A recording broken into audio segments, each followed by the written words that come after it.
Баян Есентаева барлық өнер майталмандарын жинап, өзінің жаңа жобасын таныстырды. Бұл кеште шәкірті Жарқынай ханайымның өнерін көрсетіп қана қоймай, қонақтарға оның «Махаббатым» атты дебютті бейнебаянын ұсынды. Жарқынайға продюсер жоғарғы шығармашылықтың әншісі деп баға берді. Видимо, ее... Бұл әншінің болашағы өте зор. Қазақстан намысын әлемдік сахналарда қорғап, өнерін асқақтататынын қалар едім. Әрине, Жарқынай өте сапалы әрі мықты туындыларды орындайтын болады. Біз тек 3 нотадан тұратын әндерді ғана тыңдай алмаймыз. Сондықтан бұл әнші үлкен шығармашылықтың адамы. Бүгінгі күнге дейін атқарған жұмысымыз үлкен еңбек. Бейнебаянның сюжеті бойынша Жарқынай ханайым аспаннан түскен періштенің ролін сомдайды. Алайда асынған қанаттары оны жерде қалуға мәжбүрлейді. Ал шын өмірде болса, әнші керісінше шығармашылық шабытқа бөленіп, жанды дауыста қонақтарға вокалдық шеберлігін танытты.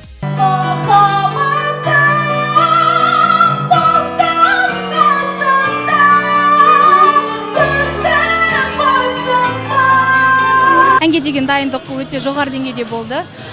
Сахнаның артынан қатты қобалжыдым. Себебі менің жақсы көріп тыңдайтын бүкіл Қазақстанымыздың ең жоғары деңгейдегі өнер майталмандары келіп отыр ғой. Жауапкершілік болды, қобалжу болды. Бірақ сахнаға шыққан кезде бәрін ұмытып кеттім. Баян Есентаеваның жаңа жобасымен танысып, өнеріне баға беруге әріптестері де шығармашылықтағы шәкірттері де келді. Қонақтар Жарқынайдың дарынына тәнті болып, мақтауларын аямады. Жалпы Жарқынай бірден өзінің үлкен диапазонымен, сезімтал өте әдемі тембрімен көзге түсіп, жүректі сол кезде жаулаған болатын. Менің таныған Жарқынай өте мықты әнші. Енді қазақ өнеріне, былайша айтқанда шоу-бизнесіне бір үлкен жарық жұлдыз келгеніне өте қуаныштымын. Әлі биіктерді бағындыратынына сенімдімін. Жарқынайға ақ жол тілеймін. Жарқынайдың Қазақстан эстрадасына қадамы құтты болсын. Жақсы сапалы туындылар күтеміз енді Жарқынайдан. Жарқынайдың дауысы өте мықты. Жарқынай енді атына сай болып жарқырай берсін, жұлдызы жана берсін.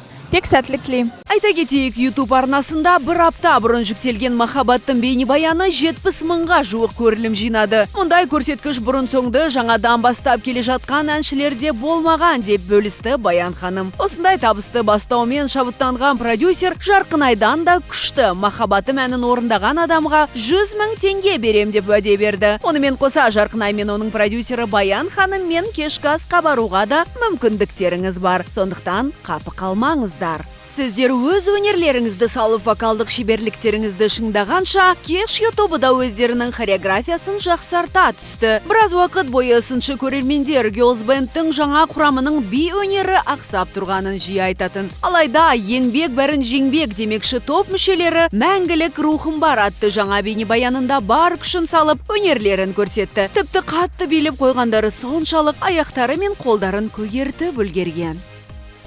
Алтын құрамы кеткен екен, біз осы құрамы жаңадан құралған кезде көбінесе халық айтты, бұл қыздар билей алмайды. Бұл қыздардың әлі тәжірибелері аз деген сияқты көп әңгіме бар. Әрине, біз енді соны тәжірибе жинап, кішкене кәсіби түрде билеуге тырыстық, қаншама ай дайындалдық. Енді осы бейнебаянда сол биді тамашалайсыздар. Таңғы сағат 8-ден түнгі 12-ге дейін бой жеткендерге кезекті үздік туындыны жасау үшін алаңда әбден тер төгуге тура келді. Видео туындыны топ әншілерінің монологы деп айтуға болады. Бейнебаян өнер адамдарының сахна сыртындағы өмірін танытып, олардың шабытты қайдан алатынын көрсетуге бағытталған. Ол жақта сахна сыртындағы адамның бет бейнесі, әншілердің мысалға қалай айтсам болады, сол сахнадағы адаммен кәдімгі қарапайым өмірдегі сол адамның тіршілігі туралы болады. Girls Band кеш YouTube-ның 24 мамырда өтетін 10 жылдық мерейтойлық концертіне де қызу дайындық үстінде. Бұл үлкен оқиғаға бой жеткендер бар жауапкершілікпен қарайды. Алтын құрам сияқты әлі көп жұмыс істеген жоқпыз. Келгенімізге 1 жыл болды. Сондықтан енді бізде үлкен бір сенім болып тұр, үлкен жүк болып тұр арқамызда. Осы концертті кәсіби түрде өткізу керек деген. Сол бір жүк, соны уайымдап, сол жүкпен жүрміз, күнде дайындалып.